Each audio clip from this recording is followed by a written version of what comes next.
Alrighty, day 45, using AI to help me make $1 million, and my nose was kissed by the sun today. Let's go.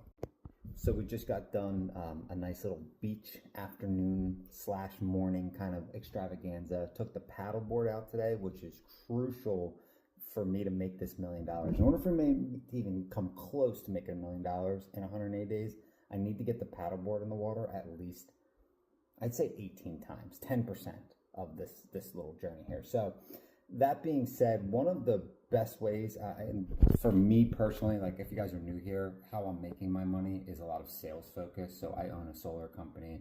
We also just launched a valet trash company on the side. That's my second business that we're going to scale from $0 to $10,000 a month in additional income in about 90 days with a really, really cool strategy that I'll start to share more. But one of the ways I find that AI has actually helped me, and I haven't really talked about this yet, is really being able to predict customer behavior. So a lot of times in sales or just any business, right? I'm in solar, but you could be cleaning offices or whatever, right? A lot of times it's really hard to identify like what personalities are able to like be predicted. And one thing that AI does a really good job with is it kind of creates like a customer profile. So down here, I'm in the low country. That's where my solar company is based out of, is Charleston. And we have a lot of transplants. We have a lot of people moving from northern states down here.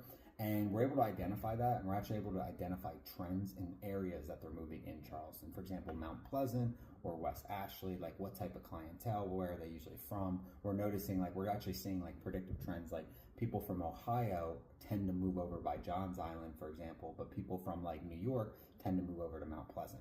Just like little trends like that, right? And I was just talking with a real estate buddy of mine, and he kind of noticed the same thing, but he was just like, he didn't really have any data to back it up, and I was just testing it out. So we're starting to get really, really in depth with this behavior prediction. And really the root of all this is really just to be able to throw a dart and hit your target. Like a lot of times when you start a business, my company's about 4 years old, going on year 5.